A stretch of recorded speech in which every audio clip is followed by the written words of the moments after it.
Sa Salmo 103:15 ang 17, ayaw ang kinabuhi ng tao, sama sa balili, mutubo siya o mulipang ingon sa ihalas nga bulak. Unya hoypon kini sa hangin ug ipadpad ug unya mahanaw sa dayon. Apan ang gugma sa Dios, kanila nga nagpasidungog kaniya mutunhay hangtod sa kahangturan.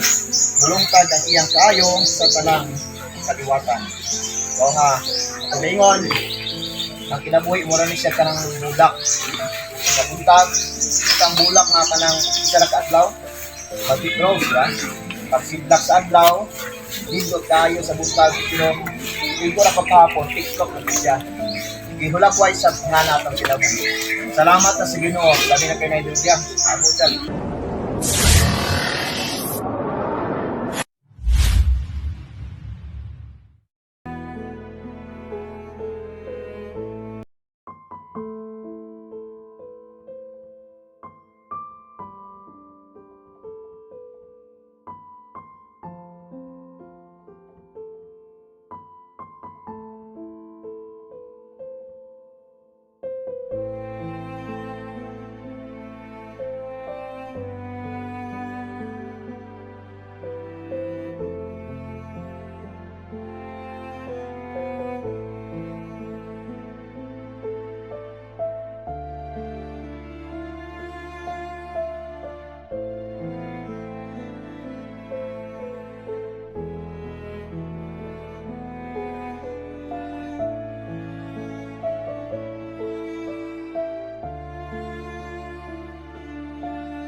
Uy, kubaan ka pa dito.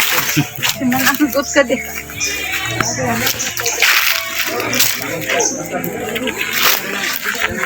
Nasaan na lang daan. Ayoko na.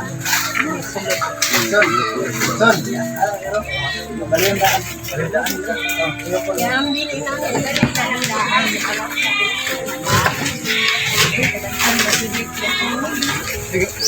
Bang kan kita harus bang.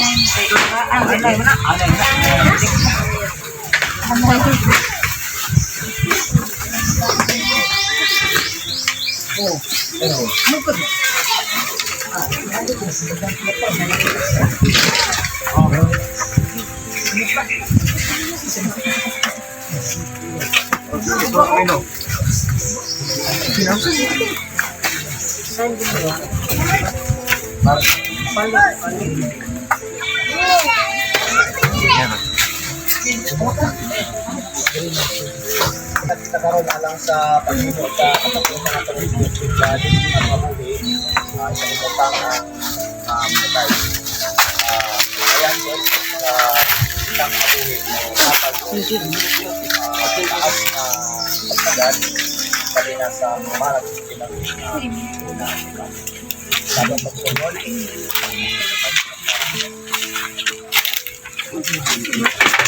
Tay na.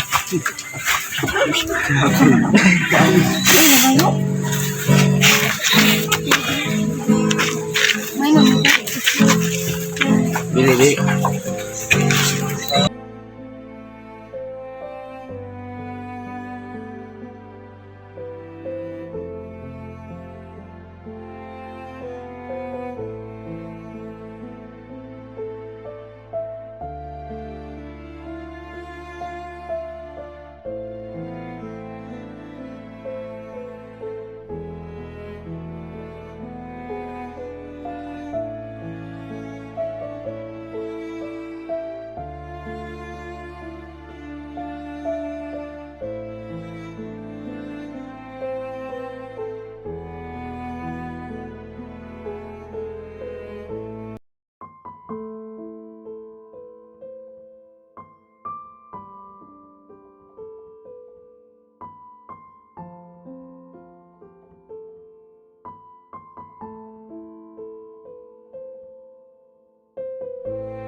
Diyos, kayo na. Salamat kayo sa tanan niya pagpapilitan sa inyong ginagawa. Ginoo, doon ay mga sitwasyon, panahon sa pinag-uwi ng traffic, sakit, pagbamutan sa kasing tungkol sa mahal sa kinabuhi, kamulit na namin. Hindi kami excuse na ini Ginoo, kung kay naghanay na kanamo nga napintaran kami tanan nga mamatay. So, wala kami ikyas, isa kami mga buhay karon nga mahatag o Ginoo o maghatag Ginoo o kamot sa responsibilidad. Katapos ang responsibilidad na kahinuod ng kanyang Biblia. So, karami ni babati ang imong konsensya kung makikuban ka namo at comfort ka rin sa matapos sa namo. Dahil ko rin salamatan ka sa ang pulong sa Ginoo sa Juan Kapitulo 5, 28-29. Ayaw ka mo kay bulong kay maabot ang panahon na ang tanang mga patay makadungog sa tingog o manggula sila sa ilang mga lubong. Katong maayong binuhatan, mabanhaw o mabuhi sa dayon. O katong daotan binuhatan, mabanhaw kapag silutan. Mao na sa iyo sa pulong sa Ginoo sa Juan 5:28. Dili pa di na human ang kinabuhi. Pagkahuman ani, dunay adlaw nga mabanhaw ang tanan. Ug bilisan ang lawas sa dili madulot nga lawas. Ano nga namatay nga nagkadautan, mo na pulong sa Ginoo dunay silo. Apan ang tao nga mamatay nga nagmatarong at ubangan sa Ginoo, dunay ganti ang gandang sa Ginoo. Sa Salmo 103:15-17, ayaw ang kinabuhi sa tao, sama sa balili, mutubo siya o mulipang ingon sa ihalas nga bulak. Unya hoypon kini sa hangin o ipadpad o unya mahanaw sa dayon. Apan ang gugma sa Dios, kanila nga nagpasidungog kaniya mutunhay hangtod sa kahangturan. Bulungtad ang iyang kaayo sa tanang kaliwatan. So nga, ang ingon, ang kinabuhi mo rin siya kanang bulak. Kabuntag, isang bulak nga kanang isa na kaadlaw, batik rose, ya. Pagsidlak sa adlaw, dindog tayo sa buntag, pero ito na kapapon, tiklok ng siya. Ihulagway sa nga natang kinabuhi. Salamat na sa Ginoo, kami na kayo na iluya. Ako dyan, 76. Nice na tayo, good na tayo kinabuhi. So, daghan ang ikuhaan ng Ginoo, bagang kinabuhi, tapos na sa akin. Sa pamilya, best na tayo si Nanay Luya. So, nagsinabi man siya yung mga balagyan, sakit, sakit na matayan, pero di tabad ang 76. Good na tayo na siya. Pangan, nga lang kinabuhi, ulabay ng gindiri. Ecclesiastes, ingon siya, ang pulong sa Diyos sa ingon, dunay panahon sa pagkatawa, dunay panahon sa pagkatawa. Dunay panahon sa pagkahimukso, dunay panahon sa pagkatayo. Dunay panahon sa kalipay, dunay panahon sa kasulan. Kinsa man ang mamatay, tanan nga dunay kinabuhi mamatay. Kitang tanan, kumala sa ingon sa pulong sa Ginoo, pagkaabot ito kamatayo. Wala ta kabalo kung ano sa isang tanan, sa tanan mamatay. Kung sa isang pulong sa Ginoo, ang bentaran ng tanan. Ang Ginoo nga panalangin sa matao sa kanato o siya nga pulong, dahil sa pag-comfort, isang gaman sa mga tungod, alang sa mga nagmahagpod kay na ito. Ngayon na, para sa last dance, ang pinatag ang ngayon sa very family na. Sa mga anak, ako, talagang chance para sa last dance. Sa apay mag-iwan.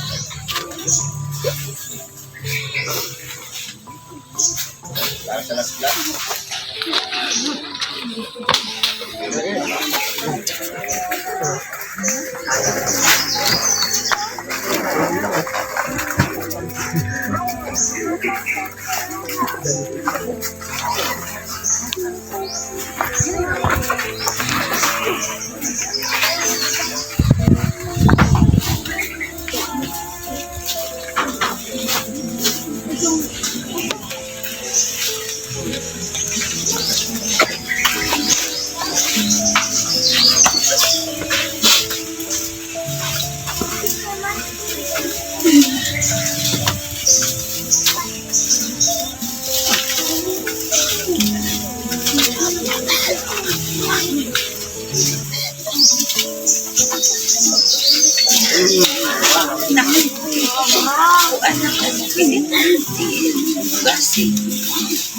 Bakit na yan?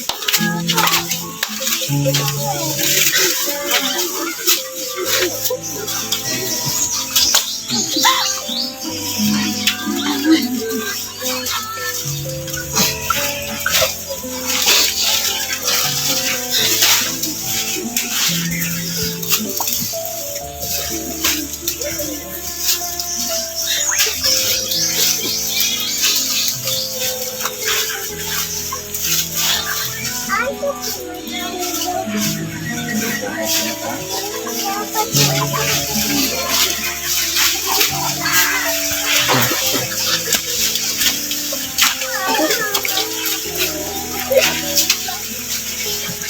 kay muot man sa atong Dios na makagkahom nga atong langitong amahan, uban sa iyang maalamon nga pag-amuma ug plano nga ang atong minahal nga nanay, lula, saka silingan, auntie, kinanglan na pagapuhaon na siya pinagi sa kamatayon.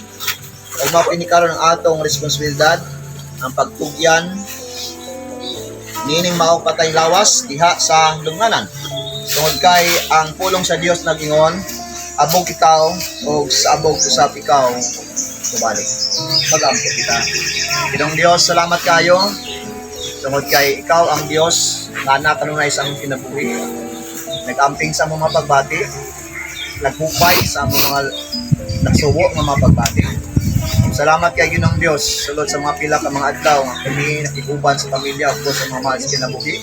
Nakiguban kigloyog sa matag gabi sa matag adlaw Ginoo nga di ang pamilya nibati og pagbangutan sila makasing-kasing. Salamat kay nag-sustain ka sa mga kusog, gi-restore nimo mga kusog Ginoo ug naghatag ka kanay mga lugway sa mga kusog namo.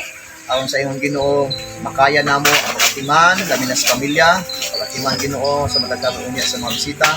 Maglabaw sa tanan, pag-sustain mo sa pagkinanglan na ma-provide aron Ginoo mahimo ko ang mga responsibilidad. Manya langit nun, gayon na ang padayon nimo kapag amo sa mga pagbati sa tanan, labi na sa nagmahal kay nanay. Daygon ka sa ngalan ni sige, kuha natin sa pangalan. Ribon. Pangalan.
We commit this body to the grave to await that blessed morning of resurrection, when our Lord Jesus Christ shall return in power and glory, quickening this body and transforming it into His Son.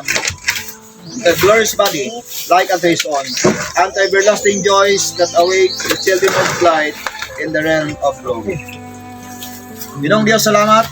Tungod kay ikaw, nagpadayon, sa palangking ka namo, pasidunggan ka Ginoo. Tungod gimaya, imo lamang. Karang gugmaw na sa Diyos Amahan ug sa Diyos Anak.